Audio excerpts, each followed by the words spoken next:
नमस्कार, मी रेणुका. बुलेटिनमध्ये तुमचं स्वागत. या सगळ्या बातम्या आपण बघणार आहोत आणि अगदी काही क्षणातच पंतप्रधान नरेंद्र मोदी यांच्या मन की बात या कार्यक्रमाला सुरुवात होणार आहे. पंतप्रधान नरेंद्र मोदी यांची ही 77वी मन की बात असणार आहे. आपल्याला माहिती आहे, नुकतंच येऊन गेलेलं चक्रीवादळ आणि त्यांनी पश्चिम आणि पूर्व किनारपट्टीला दिलेला तडाखा, याविषयी ते काही संवाद साधतात का, याकडे लक्ष असेल.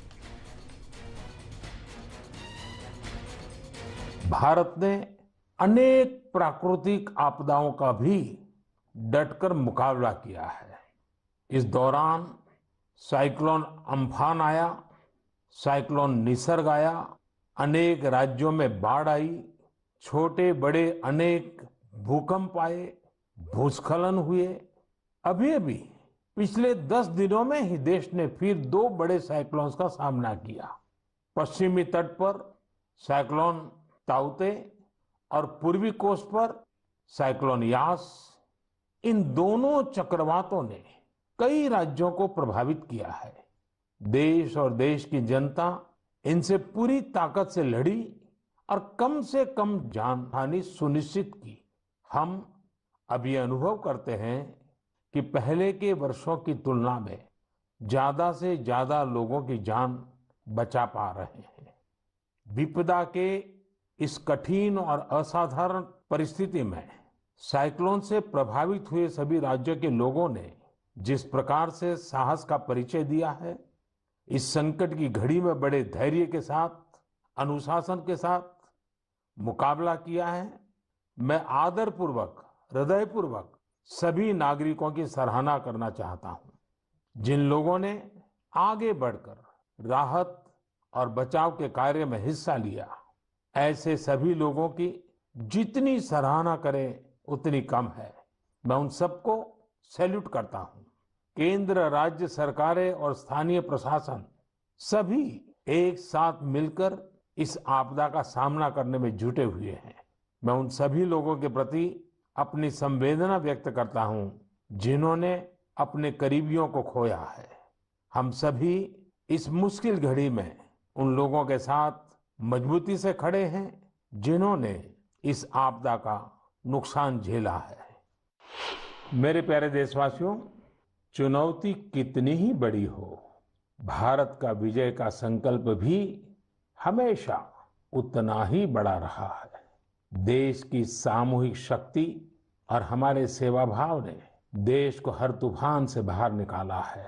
हाल के दिनों में हमने देखा है कि कैसे हमारे डॉक्टर्स, नर्सेस और फ्रंटलाइन वॉरियर्स, उन्होंने खुद की चिंता छोड़कर दिन रात काम किया और आज भी कर रहे हैं. इस सब के बीच कई लोग ऐसे भी हैं जिनकी कोरोना की सेकेंड वेव से लड़ने में बहुत बड़ी भूमिका रही है. मुझसे मन की बात के कई श्रोताओं ने नमो ऐप पर और पत्र के द्वारा इन वॉरियर्स के बारे में चर्चा करने का आग्रह किया है. साथियों, जब सेकेंड वेव आई, अचानक से ऑक्सीजन की मांग कई गुना बढ़ गई, तो बहुत बड़ा चैलेंज था. मेडिकल ऑक्सीजन का देश के दूर सुदूर हिस्सों तक पहुंचाना अपने आप में बड़ी चुनौती थी. ऑक्सीजन टैंकर ज्यादा तेज चले, छोटी सी भी भूल हो तो उसमें बहुत बड़े विस्फोट का खतरा होता है. इंडस्ट्रियल ऑक्सीजन का उत्पादन करने वाले काफी प्लांट देश के पूर्वी हिस्सों में हैं. वहां से दूसरे राज्यों में ऑक्सीजन पहुंचाने के लिए भी कई दिन का समय लगता है. देश के सामने आई इस चुनौती में देश की मदद की क्रायोजेनिक टैंकर चलाने वाले ड्राइवर्स ने, ऑक्सीजन एक्सप्रेस ने, एयरफोर्स के पायलट्स ने, ऐसे अनेकों लोगों ने युद्ध स्तर पर काम करके हजारों लाखों लोगों का जीवन बचाया. आज मन की बात में हमारे साथ ऐसे ही एक साथी जुड़ रहे हैं, यूपी के जौनपुर के रहने वाले श्रीमान दिनेश उपाध्याय जी. दिनेश जी, नमस्कार. सर जी प्रणाम. सबसे पहले तो मैं चाहूंगा कि आप जरा अपने बारे में हमें जरूर बताइए. सर, हमारा नाम दिनेश बाबुलनाथ उपाध्याय है. मैं गांव हसनपुर, पोस्ट जमुआ, जिला जौनपुर का निवासी हूं सर. उत्तर प्रदेश से हैं? हाँ सर जी. और सर, हमारा एक लड़का है, 2 लड़की और औरत और माँ बाप. और आप क्या करते हैं? सर मैं ऑक्सीजन का टैंकर चलाता हूँ सर, लिक्विड ऑक्सीजन का। बच्चों की पढ़ाई ठीक से हो रही है? हाँ सर, बच्चों की पढ़ाई हो रही है, लड़कियां भी पढ़ रही हैं दोनों, और मेरा लड़का भी पढ़ रहा है ये सर। ऑनलाइन पढ़ाई भी ठीक से चलती है उनकी? हाँ सर, अच्छे ढंग से कर रहे हैं, अभी बच्चियां हमारी पढ़ रही हैं, ऑनलाइन में ही पढ़ रही हैं सर। सर 15 से 17 साल हो गया सर, मैं ऑक्सीजन का टैंकर चलाता हूँ सर। अच्छा, आप ये 15-17 साल से सिर्फ ऑक्सीजन लेके जाते हैं तो सिर्फ ट्रक ड्राइवर नहीं है आप, एक प्रकार से लाखों का जीवन बचाने में लगे हैं। सर हमारा काम ही ऐसा है सर, ऑक्सीजन टैंकर का, कि हमारी जो कंपनी है आइनॉक्स कंपनी, वो भी हमारा लोग का बहुत ख्याल करती है, और हम लोग कहीं भी जाके ऑक्सीजन खाली करते हैं तो हमें बहुत खुशी मिलती है सर। लेकिन अभी कोरोना के समय में आपकी जिम्मेदारी बहुत बढ़ गई है। हाँ सर, बहुत बढ़ गई है। जब आप अपने ट्रक की ड्राइविंग सीट पर होते हैं तो आपके मन में क्या भाव होता है? पहले की तुलना में क्या अलग अनुभव? काफी दबाव भी रहता होगा, मानसिक तनाव रहता होगा, परिवार की चिंता, कोरोना का माहौल, लोगों की तरफ से दबाव, मांगे, क्या कुछ होता होगा? सर हमें कोई चिंता नहीं होता, हमें खाली यही होता है कि मैं अपना जो कर्तव्य कर रहा हूँ सर जी, वो हम टाइम पे लेके, अगर हमारे ऑक्सीजन से किसी को अगर जीवन मिलता है तो ये हमारे लिए बहुत गौरव की बात है। बहुत उत्तम तरीके से आप अपनी भावना व्यक्त कर रहे हो।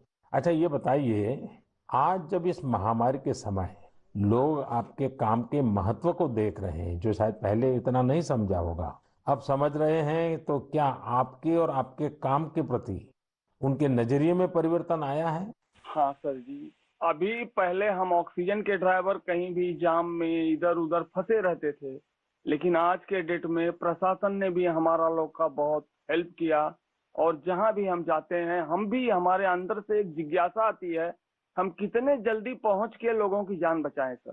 चाहे खाना मिले चाहे न मिले, कुछ भी दिक्कत हो, लेकिन हम हॉस्पिटल पहुंचते हैं जब टैंकर लेके, और देखते हैं कि हॉस्पिटल वाले हम लोग को वी का इशारा करते हैं, उनके फैमिली लोग जिसके घर वाले एडमिट होते हैं। अच्छा, विक्ट्री का भी बताते हैं? हाँ सर, वी बताते हैं, कोई अंगूठा दिखाता है, हमको बहुत तसल्ली आती है हमारे जीवन में कि हमने कोई अच्छा काम जरूर किया है, जो मुझे ऐसा सेवा करने का अवसर मिला है सर। सारी थकान उतर जाती होगी। हाँ सर, हाँ सर। तो घर आकर के बच्चों से बातें बताते हो आप सब? नहीं सर, बच्चे तो हमारे गांव में रहते हैं, हम तो यहाँ आइनॉक्स एयर प्रोडक्ट में मैं ड्राइवरी करता हूँ, 8-9 महीने के बाद तब घर जाता हूँ। तो कभी फोन पे बच्चों से बात करते होंगे तो हाँ सर, बराबर होता है। तो उनके मन में रहता होगा, पिताजी जरा संभालिए ऐसे समय। सर जी वो लोग बोलते हैं पापा काम करो लेकिन अपने सेफ्टी से करो, और हम लोग सर सेफ्टी से काम करते हैं, हमारा मानगांव प्लांट भी है, और आइनॉक्स बहुत हमारा लोग का हेल्प करता है। चलिए दिनेश जी, मुझे बहुत अच्छा लगा आपकी बातें सुन करके, और देश को भी लगेगा कि इस कोरोना की लड़ाई में कैसे कैसे किस प्रकार से लोग काम कर रहे हैं। आप 9-9 महीने तक अपने बच्चों को नहीं मिल रहे हैं, परिवार को नहीं मिल रहे हैं, सिर्फ लोगों की जान बच जाए।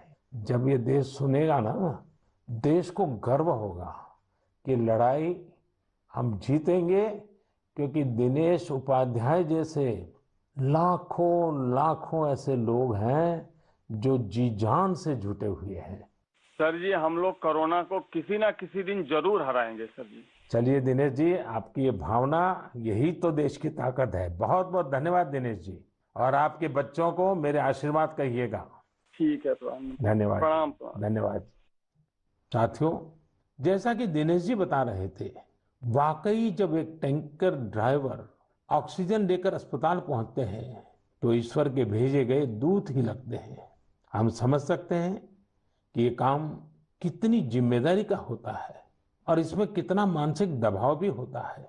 साथियों, चुनौती के इसी समय में ऑक्सीजन के ट्रांसपोर्टेशन को आसान करने के लिए भारतीय रेल भी आगे आई है। ऑक्सीजन एक्सप्रेस, ऑक्सीजन रेल ने सड़क पर चलने वाले ऑक्सीजन टैंकर से कहीं ज्यादा तेजी से, कहीं ज्यादा मात्रा में ऑक्सीजन देश के कोने कोने में पहुंचाई। माताओं बहनों को यह सुनकर गर्व होगा कि एक ऑक्सीजन एक्सप्रेस तो पूरी तरह महिलाएं ही चला रही हैं। देश की हर नारी को इस बात का गर्व होगा। इतना ही नहीं, हर हिंदुस्तानी को गर्व होगा। मैंने ऑक्सीजन एक्सप्रेस के एक लोको पायलट शिरीषा गजनी जी को मन की बात में आमंत्रित किया है। शिरिषा जी नमस्ते। नमस्ते सर, कैसे है सर? मैं बहुत ठीक हूँ शिरिषा जी। मैंने सुना है कि आप तो रेलवे पायलट के रूप में काम कर रही है और मुझे बताया गया कि आपकी पूरी महिलाओं की टोली ये ऑक्सीजन एक्सप्रेस को चला रही है। शिरिषा जी आप बहुत ही शानदार काम कर रही हैं। कोरोना काल में आपकी तरह अनेक महिलाओं ने आगे आकर कोरोना से लड़ने में देश को ताकत दी है। आप भी नारी शक्ति का एक बहुत बड़ा उदाहरण है। लेकिन देश जानना चाहेगा, मैं जानना चाहता हूँ कि आपको ये मोटिवेशन कहाँ से मिलता है? सर मुझको मोटिवेशन मेरा फादर मदर भी है सर। मेरा फादर गवर्नमेंट एम्प्लॉय है sir. Actually I am having 2 elder sisters. We are 3 members, ladies only. But my father giving very encourage to work. My first sister doing government job in bank work, and I am settled in railway. My parents only encouraging me. अच्छा शिरिषा जी, आपने सामान्य दिनों में भी railway को अपनी सेवाएं दी हैं, ट्रेन को स्वाभाविक चला है, लेकिन जब ये एक तरफ ऑक्सीजन की इतनी मांग और जब आप ऑक्सीजन को लेके जा रही है तो थोड़ा जिम्मेदारी भरा काम होगा, थोड़ी और जिम्मेवारी होगी। सामान्य गुड्स को ले जाना अलग बात है, ऑक्सीजन तो बहुत ही डेलिकेट भी होती है चीजें। तो क्या अनुभव आता था? मैं हैप्पीली फील किया ये काम करने के लिए। ऑक्सीजन स्पेशल देने के टाइम में सभी देखिए, सेफ्टी का wise, formation wise any leakage है। नेक्स्ट इंडियन रेलवे भी सपोर्टिव है सर। ये ऑक्सीजन चलाने के लिए मुझको ग्रीन पाथ दिया ये गाड़ी चलाने के लिए। 125 किलोमीटर 1.5 आवर में रीच हो गया। इतना रेलवे भी रेस्पॉन्सिबिलिटी ले लिया, मैं भी रेस्पॉन्सिबिलिटी है सर। वाह, चलिए शिरिषा जी, मैं आपको बहुत बधाई देता हूं और आपके पिताजी माताजी को विशेष रूप से प्रणाम करता हूं, जिन्होंने तीनों बेटियों को इतनी प्रेरणा दी और उनको इतना आगे बढ़ाया और इस प्रकार का हौसला दिया है। और मैं समझता हूं ऐसे माँ बाप को भी प्रणाम और आप सभी बहनों को भी प्रणाम, जिन्होंने इस प्रकार से देश की सेवा भी की और जज्बा भी दिखाया है। बहुत बहुत धन्यवाद शिरिषा जी। धन्यवाद सर, थैंक यू सर। आपका ब्लेसिंग्स चाहिए सर मुझे। बस परमात्मा का आशीर्वाद आप पर बना रहे, आपके माता पिता का आशीर्वाद बना रहे। धन्यवाद जी। धन्यवाद सर। साथियों, हमने अभी शिरिषा जी की बात सुनी। उनके अनुभव प्रेरणा भी देते हैं, भावुक भी करते हैं। वास्तव में ये लड़ाई इतनी बड़ी है कि इसमें रेलवे की ही तरह हमारा देश जल, थल, नभ तीनों मार्गों से काम कर रहा है। एक और खाली टैंकर्स को एयरफोर्स के विमानों द्वारा ऑक्सीजन प्लांट तक पहुंचाने का काम हो रहा है। दूसरी ओर नए ऑक्सीजन प्लांट बनाने का काम भी पूरा किया जा रहा है। साथ ही विदेशों से ऑक्सीजन, ऑक्सीजन कंसंट्रेटर्स और क्रायोजेनिक टैंकर्स भी देश में लाए जा रहे हैं। इसलिए इसमें नेवी भी लगी, एयरफोर्स भी लगी, आर्मी भी लगी और डीआरडीओ जैसी हमारी संस्थाएं भी जुटी हैं। हमारे कितने ही वैज्ञानिक, इंडस्ट्री के एक्सपर्ट्स और टेक्नीशियन भी युद्ध स्तर पर काम कर रहे हैं। इन सब के काम को जानने की, समझने की जिज्ञासा सभी देशवासियों के मन में है। इसलिए हमारे साथ हमारी एयरफोर्स के ग्रुप कैप्टन पटनायक जी जुड़ रहे हैं। पटनायक जी जय हिंद। सर जय हिंद। सर मैं ग्रुप कैप्टन ए.के. पटनायक हूँ, वायुसेना स्टेशन हिंडन से बात कर रहा हूँ। पटनायक जी, कोरोना से लड़ाई के दौरान आप बहुत बड़ी जिम्मेवारी संभाल रहे हैं। दुनिया भर में जाकर के टैंकर लाना, टैंकर यहाँ पहुँचाना। मैं जानना चाहूँगा कि एक फौजी के नाते एक अलग प्रकार का काम आपने किया है। मरने मारने के लिए दौड़ना होता है, आज आप जिंदगी बचाने के लिए दौड़ रहे हैं। कैसा अनुभव हो रहा है? सर इस संकट के समय में हमारे देशवासियों को मदद कर सकते हैं, ये हमारे लिए बहुत ही सौभाग्य का काम है सर। और ये जो भी हमें मिशंस मिले हैं, हम बखूबी से उसको निभा रहे हैं। हमारी ट्रेनिंग और सपोर्ट सर्विसेज जो है हमारी पूरी मदद कर रहे हैं। और सबसे बड़ी चीज है सर, इसमें जो हमें जॉब सेटिस्फैक्शन मिल रही है वो बहुत ही हाई लेवल पे है और इसी की वजह से हम कंटिन्यूअस ऑपरेशंस कर पा रहे हैं। कैप्टन, आप इन दिनों जो प्रयास किए हैं और वो भी कम से कम समय में सब कुछ करना पड़ा है, उसमें अभी इन दिनों क्या रहा आपका? सर पिछले 1 महीने से हम कंटिन्यूअसली ऑक्सीजन टैंकर्स और liquid oxygen containers domestic destination और इंटरनेशनल डेस्टिनेशन दोनों से उठा रहे हैं सर।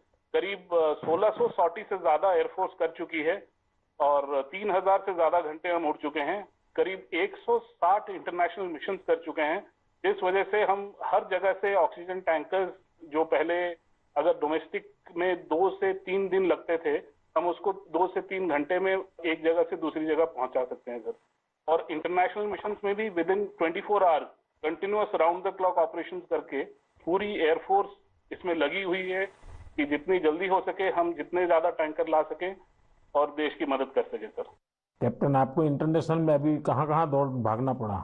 सर शॉर्ट नोटिस पे हमें सिंगापुर, दुबई, बेल्जियम, जर्मनी और यूके, ये सब जगह पे different fleets of the Indian air force sir, IL-76, C-17 और बाकी सारे विमान गए थे, C-130, जो बहुत ही शॉर्ट नोटिस पे ये मिशन प्लान करके हमारी ट्रेनिंग और जोश की वजह से हम टाइमली इन मिशन को कंप्लीट कर पाए sir.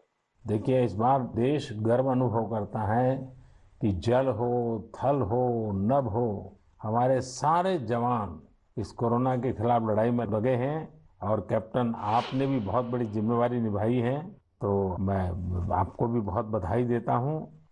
Sir thank you so much sir. हम अपनी पूरी कोशिश में जी जान के साथ लगे हुए हैं और मेरी बेटी भी मेरे साथ है सर, अदिति। अरे वाह! नमस्ते मोदी जी। नमस्ते बेटी, नमस्ते। अदिति, आप कितने साल की हैं? मैं 12 साल की हूँ और मैं क्लास 8 में पढ़ती हूँ। तो ये पिताजी बाहर जाते हैं, यूनिफॉर्म में रहते हैं। हाँ, तो उनके लिए मुझे बहुत प्राउड लगता है, बहुत गर्व महसूस होता है कि वो इतना सब महत्वपूर्ण काम कर रहे हैं। जो सारे कोरोना पीड़ित लोग हैं उनकी मदद इतनी ज्यादा कर रहे हैं और इतने सारे देशों से ऑक्सीजन टैंकर्स ला रहे हैं, कंटेनर्स ला रहे हैं। लेकिन बेटी तो पापा को बहुत मिस करती है ना? हाँ, मैं बहुत मिस करती हूँ उन्हें। वो आजकल ज्यादा घर पे रह भी नहीं पा रहे हैं क्योंकि इतने सारे इंटरनेशनल फ्लाइट्स में जा रहे हैं और कंटेनर्स और टैंकर्स उनके प्रोडक्शन प्लांट्स तक पहुंचा रहे हैं ताकि जो कोरोना पीड़ित लोग हैं उनको टाइमली ऑक्सीजन मिल सके और उनकी जान बच सके। तो बेटा, ये जो ऑक्सीजन के कारण लोगों की जान बचाने वाला काम तो अब घर घर में लोगों को पता चला है। जब तुम्हारे फ्रेंड सर्कल, तुम्हारे साथी स्टूडेंट जानते होंगे कि तुम्हारे पिताजी ऑक्सीजन की सेवा में लगे हैं, तो तुम्हारे प्रति भी बड़े आदर से देखते होंगे वो लोग। हाँ, मेरे सारे फ्रेंड्स भी बोलते हैं कि तुम्हारे पापा इतना ज्यादा इम्पोर्टेंट काम कर रहे हैं और तुम्हें भी बहुत प्राउड लगता होगा। और तब मुझे इतना ज्यादा गर्व अनुभव होता है। और मेरी जो सारी फैमिली है, मेरे नाना नानी, दादी, सब लोग भी मेरे पापा के लिए बहुत प्राउड है। मेरी मम्मी, और वो लोग भी डॉक्टर्स हैं, वो लोग भी दिन रात काम कर रहे हैं। और सारी आर्म फोर्सेस, मेरे पापा के सारे स्क्वाड्रन के अंकल्स और सारी जो फोर्सेस हैं, सब लोग, सारी सेना बहुत काम कर रही है। और मुझे यकीन है कि सबकी कोशिशों के साथ हम लोग कोरोना से ये लड़ाई जरूर जीतेंगे। हमारे यहाँ कहते हैं कि बेटी जब बोलती है ना, तो उसके शब्दों में सरस्वती विराजमान होती है। और जब अदिति बोल रही है कि हम जरूर जीतेंगे, तो एक प्रकार से ये ईश्वर की वाणी बन जाती है। अच्छा अदिति, अभी तो ऑनलाइन पढ़ती होगी? हाँ, अभी तो हमारे सारे ऑनलाइन क्लासेस चल रहे हैं और अभी हम लोग घर पे भी सारे फुल प्रिकॉशंस ले रहे हैं। और कहीं अगर बाहर जाना है तो फिर डबल मास्क पहन के और सब कुछ सारे प्रिकॉशंस और पर्सनल हाइजीन मेंटेन कर रहे हैं, सब चीज़ों का ध्यान रख रहे हैं। अच्छा बेटा, तुम्हारी क्या हॉबीज है, क्या पसंद है? मेरी हॉबीज हैं कि मैं स्विमिंग और बास्केटबॉल करती हूँ, पर अभी तो वो थोड़ा बंद हो गया है। और इस लॉकडाउन और कोरोना वायरस के दौरान मैंने बेकिंग और कुकिंग का बहुत ज़्यादा मुझे शौक है। और मैं अभी सारे बेकिंग और कुकिंग करके, जब पापा इतना सारा काम करके आते हैं तो मैं उनके लिए कुकीज़ और केक बनाती हूँ। वाह वाह वाह! चलिए बेटा, बहुत दिनों के बाद तुम्हें पापा के साथ समय बिताने का मौका मिला है, बहुत अच्छा लगा। और कैप्टन, आपको भी मैं बहुत बधाई देता हूँ। लेकिन जब मैं कैप्टन को बधाई देता हूँ, मतलब सिर्फ आपको ही नहीं, सारे हमारे फोर्सेस, जल थल नभ, जिस प्रकार से जुटे हुए हैं, मैं सबको सैल्यूट करता हूँ। धन्यवाद भैया। Thank you sir. साथियों, वाकई हमारे इन जवानों ने, इन वॉरियर्स ने जो काम किया है, इसके लिए देश इन्हें सैल्यूट करता है। इसी तरह लाखों लोग दिन रात जुटे हुए हैं। जो काम वो कर रहे हैं वो उनके रूटीन काम का हिस्सा नहीं है। इस तरह की आपदा तो दुनिया पर 100 साल बाद आई है, एक शताब्दी के बाद इतना बड़ा संकट। इसलिए इस तरह के काम का किसी के पास कोई भी अनुभव नहीं था। इसके पीछे देश सेवा का जज्बा है और एक संकल्प शक्ति है। इसी से देश ने वो काम किया है जो पहले कभी नहीं हुआ। आप अंदाजा लगा सकते हैं, सामान्य दिनों में हमारे यहाँ एक दिन में 900 metric ton liquid medical oxygen का प्रोडक्शन होता था। अब ये 10 गुना से भी ज्यादा बढ़कर करीब करीब 9,500 मीट्रिक टन प्रतिदिन उत्पादन हो रहा है। इस ऑक्सीजन को हमारे वॉरियर्स देश के दूर सुदूर कोने तक पहुंचा रहे हैं। मेरे प्यारे देशवासियों, ऑक्सीजन पहुंचाने के लिए देश में इतने प्रयास हुए, इतने लोग जुटे, एक नागरिक के तौर पर ये सारे कार्य प्रेरणा देते हैं। एक टीम बनकर हर किसी ने अपना कर्तव्य निभाया है। मुझे बेंगलुरु से उर्मिला जी ने कहा है कि उनके पति लैब टेक्नीशियन हैं और ये भी बताया है कि कैसे इतनी चुनौतियों के बीच वो लगातार टेस्टिंग का काम करते रहे हैं। साथियों, कोरोना की शुरुआत में देश में केवल एक ही टेस्टिंग लैब थी, लेकिन आज 2,500 से ज्यादा लैब्स काम कर रही हैं। शुरू में कुछ 100 टेस्ट एक दिन में हो पाते थे, अब 20 लाख से ज्यादा टेस्ट एक दिन में होने लगे हैं। अब तक देश में 33 करोड़ से ज्यादा सैंपल की जांच की जा चुकी है। ये इतना बड़ा काम इन साथियों की वजह से ही संभव हो रहा है। कितने ही फ्रंटलाइन वर्कर्स सैंपल कलेक्शन के काम में लगे हुए हैं। संक्रमित मरीजों के बीच जाना, उनका सैंपल लेना, ये कितनी सेवा का काम है। अपने बचाव के लिए इन साथियों को इतनी गर्मी में भी लगातार पीपीई किट पहन के ही रहना पड़ता है।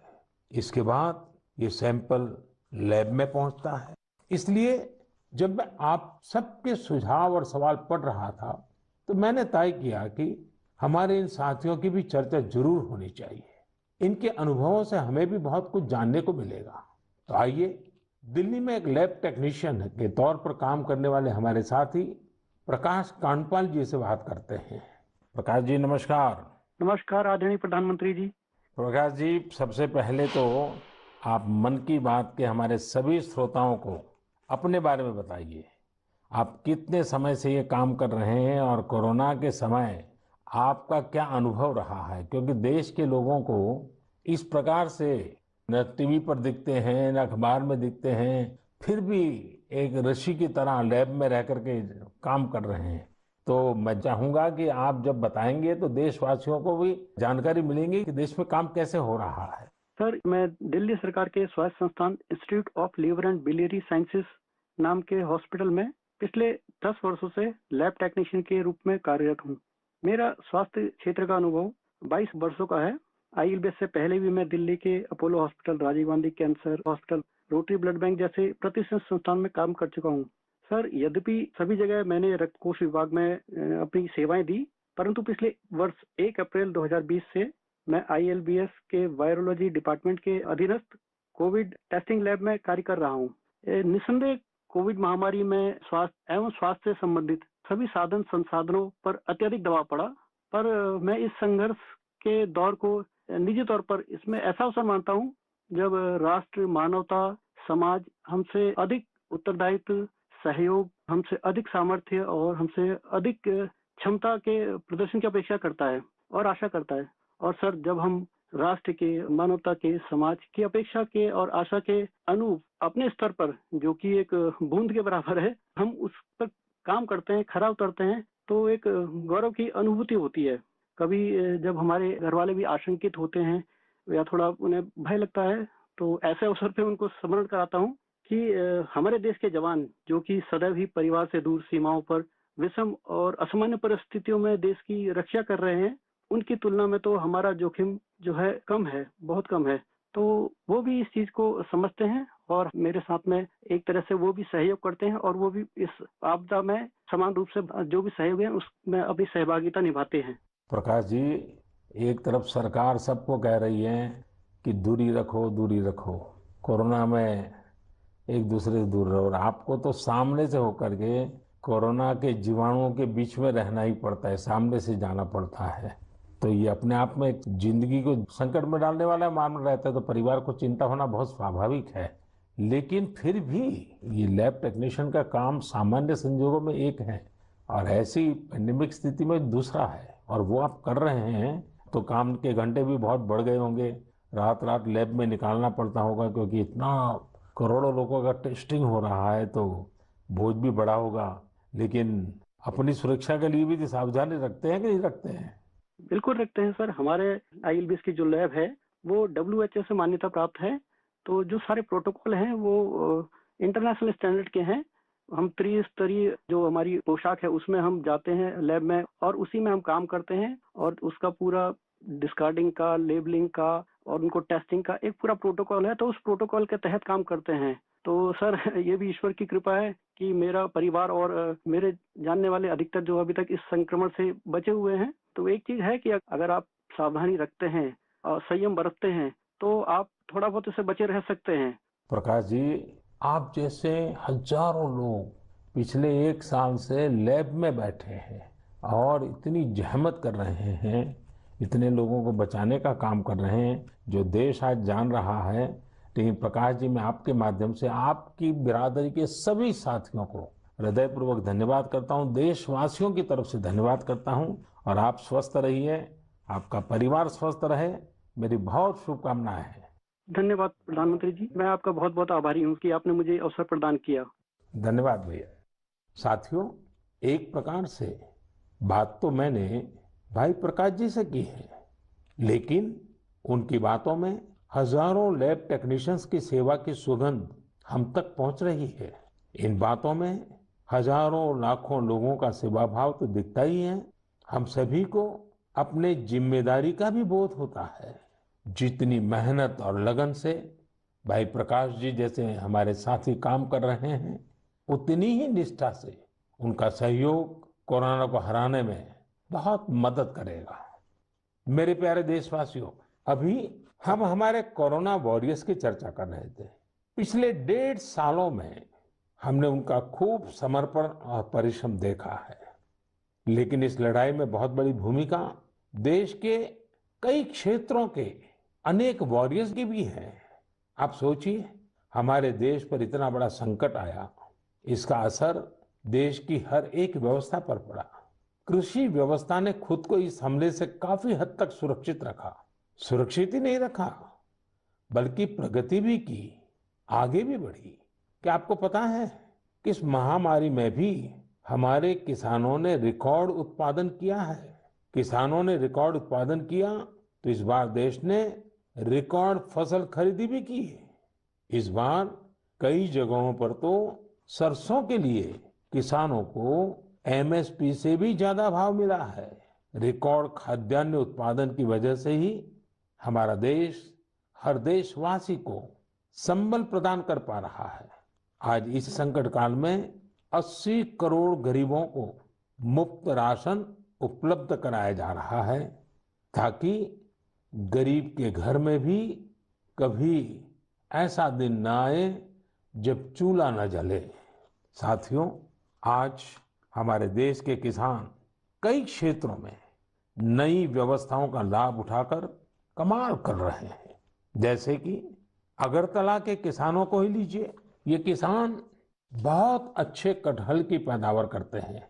इनकी मांग देश विदेश में हो सकती है, इसलिए इस बार अगरतला के किसानों के कटहल रेल के जरिए गुवाहाटी तक लाए गए। गुवाहाटी से अब ये कटहल लंदन भेजे जा रहे हैं। ऐसे ही आपने बिहार की शाही लीची का नाम भी सुना होगा। 2018 में सरकार ने शाही लीची को GI टैग भी दिया था, ताकि इसकी पहचान मजबूत हो और किसानों को ज्यादा फायदा हो। इस बार बिहार की ये शाही लीची भी हवाई मार्ग से लंदन भेजी गई है। पूरब से पश्चिम, उत्तर से दक्षिण, हमारा देश ऐसे ही अनूठे स्वाद और उत्पादों से भरा पड़ा है। दक्षिण भारत में विजयनगरम के आम के बारे में आपने जरूर सुना होगा। अब भला ये आम कौन नहीं खाना चाहेगा। इसलिए अब किसान रेल सैकड़ों टन विजयनगरम आम दिल्ली पहुंचा रही है। दिल्ली और उत्तर भारत के लोगों को विजयनगरम आम खाने को मिलेगा और विजयनगरम के किसानों को अच्छी कमाई होगी। किसान रेल अब तक करीब करीब 2 लाख टन उपज का परिवहन कर चुकी है। अब किसान बहुत कम कीमत पर फल, सब्जियां, अनाज देश के दूसरे सुदूर हिस्सों में भेज पा रहा है। मेरे प्यारे देशवासियों, आज 30 मई को हम मन की बात कर रहे हैं और संयोग से ये सरकार के 7 साल पूरे होने का भी समय है। इन वर्षों में देश सबका साथ, सबका विकास, सबका विश्वास के मंत्र पर चला है। देश की सेवा में हर क्षण समर्पित भाव से हम सभी ने काम किया है। मुझे कई साथियों ने पत्र भेजे हैं और कहा है कि मन की बात में 7 साल की हमारी आपकी इस साझी यात्रा पर भी चर्चा करूं। साथियों, इन 7 वर्षों में जो कुछ भी उपलब्धि रही है वो देश की रही है, देशवासियों की रही है। कितने ही राष्ट्रीय गौरव के क्षण हमने इन वर्षों में साथ मिलकर अनुभव किए हैं। जब हम ये देखते हैं कि अब भारत दूसरे देशों की सोच और उनके दबाव में नहीं, अपने संकल्प से चलता है, तो हम सबको गर्व होता है। जब हम देखते हैं कि अब भारत अपने खिलाफ साजिश करने वालों को मुंहतोड़ जवाब देता है, तो हमारा आत्मविश्वास और बढ़ता है। जब भारत राष्ट्रीय सुरक्षा के मुद्दों पर समझौता नहीं करता, जब हमारी सेनाओं की ताकत बढ़ती है, तो हमें लगता है कि हाँ, हम सही रास्ते पर हैं। साथियों, मुझे कितने ही देशवासियों के संदेश, उनके पत्र देश के कोने कोने से मिलते हैं। कितने ही लोग देश को धन्यवाद देते हैं कि 70 साल बाद उनके गांव में पहली बार बिजली पहुंची है। उनके बेटे बेटियां उजाले में, पंखे में बैठ करके पढ़ रहे हैं। कितने ही लोग कहते हैं कि हमारा भी गांव अब पक्की सड़क से शहर से जुड़ गया है। मुझे याद है, एक आदिवासी इलाके से कुछ साथियों ने मुझे संदेश भेजा था कि सड़क बनने के बाद पहली बार उन्हें ऐसा लगा कि वो भी बाकी दुनिया से जुड़ गए हैं। ऐसे ही कहीं कोई बैंक खाता खोलने की खुशी साझा करता है, तो कोई अलग अलग योजनाओं की मदद से जब नया रोजगार शुरू करता है, तो उस खुशी में मुझे भी आमंत्रित करता है। प्रधानमंत्री आवास योजना के तहत घर मिलने के बाद गृह प्रवेश के आयोजन में कितने ही निमंत्रण मुझे हमारे देशवासियों की ओर से लगातार मिलते रहते हैं। इन 7 सालों में आप सबकी ऐसी करोड़ों खुशियों में मैं शामिल हुआ हूं। अभी कुछ दिन पहले ही मुझे गांव से एक परिवार ने जल जीवन मिशन के तहत घर में लगे पानी के नल की एक फोटो भेजी। उन्होंने इस फोटो का कैप्शन लिखा था, मेरे गांव की जीवन धारा। ऐसे कितने ही परिवार हैं। आजादी के बाद 7 दशकों में हमारे देश के केवल 3.5 करोड़ ग्रामीण घरों में ही पानी के कनेक्शन थे, लेकिन पिछले 21 महीनों में ही 4.5 करोड़ घरों को साफ पानी के कनेक्शन दिए गए हैं। इनमें से 15 महीने तो कोरोना काल के ही थे। इसी तरह का एक नया विश्वास देश में आयुष्मान योजना से भी आया है। जब कोई गरीब मुफ्त इलाज से स्वस्थ होकर घर आता है, तो उसे लगता है कि उसे नया जीवन मिला है। उसे भरोसा होता है कि देश उसके साथ है। ऐसे कितने ही परिवारों का आशीर्वचन, करोड़ों माताओं का आशीर्वाद लेकर हमारा देश मजबूती के साथ विकास की ओर अग्रसर है। साथियों, इन 7 सालों में भारत ने डिजिटल लेन देन में दुनिया को नई दिशा दिखाने का काम किया है। आज किसी भी जगह जितनी आसानी से आप चुटकियों में डिजिटल पेमेंट कर देते हैं, वो कोरोना के समय में भी बहुत उपयोगी साबित हो रहा है। आज स्वच्छता के प्रति देशवासियों की गंभीरता और सतर्कता बढ़ रही है।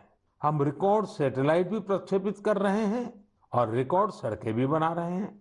इन 7 वर्षों में ही देश के अनेकों पुराने विवाद भी पूरी शांति और सौहार्द से सुलझाए गए हैं। पूर्वोत्तर से लेकर कश्मीर तक शांति और विकास का एक नया भरोसा जगा है। साथियों, क्या आपने सोचा है ये सब काम जो दशकों में भी नहीं हो सके, इन 7 सालों में कैसे हुए? ये सब इसलिए संभव हुआ क्योंकि इन 7 सालों में हमने सरकार और जनता से ज्यादा एक देश के रूप में काम किया, एक टीम के रूप में काम किया, टीम इंडिया के रूप में काम किया। हर नागरिक ने देश को आगे बढ़ाने में एकाध कदम आगे बढ़ाने का प्रयास किया है। हाँ, जहां सफलताएं होती हैं वहां परीक्षाएं भी होती हैं। इन 7 सालों में हमने साथ मिलकर ही कई कठिन परीक्षाएं भी दी हैं और हर बार हम सभी मजबूत होकर निकले हैं। कोरोना महामारी के रूप में इतनी बड़ी परीक्षा तो लगातार चल रही है। ये तो एक ऐसा संकट है जिसने पूरी दुनिया को परेशान किया है। कितने ही लोगों ने अपनों को खोया है। बड़े बड़े देश भी इसकी तबाही से बच नहीं सके हैं। इस वैश्विक महामारी के बीच भारत सेवा और सहयोग के संकल्प के साथ आगे बढ़ रहा है। हमने पहली वेव में भी पूरे हौसले के साथ लड़ाई लड़ी थी। इस बार भी वायरस के खिलाफ चल रही लड़ाई में भारत विजयी होगा। 2 गज की दूरी, मास्क से जुड़े नियम हो या फिर वैक्सीन, हमें ढिलाई नहीं करनी है। यही हमारी जीत का रास्ता है। अगली बार जब हम मन की बात में मिलेंगे तो देशवासियों के कई और प्रेरणादायक उदाहरणों पर बात करेंगे और नए विषयों पर चर्चा करेंगे। आप अपने सुझाव मुझे ऐसे ही भेजते रहिए। आप सभी स्वस्थ रहिए, देश को इसी तरह आगे बढ़ाते रहिए। बहुत बहुत धन्यवाद। पंतप्रधानांनी मन की बातच्या माध्यमातून देशवासियांशी संवाद साधला। त्याचबरोबर विविध सेवा बजावणाऱ्या कर्मचाऱ्यांचे देखील त्यांच्याशी बातचीत करून त्यांनी आभार देखील व्यक्त केलेले आहेत। कोरोना संकटात या सगळ्यांनीच केलेलं योगदान अत्यंत महत्त्वाचं आहे। त्याचबरोबर मोदी सरकारला 7 वर्ष पूर्ण होत आहेत। या दरम्यान झालेल्या विकास कामांचा देखील त्यांनी या आपल्या संबोधनात आढावा घेतलेला आहे। आणि यानंतर इतर बातम्यांचं आपण परत भेटणार आहोत, पण एका ब्रेकनंतर पहा फक्त न्यूज 18 लोकमत।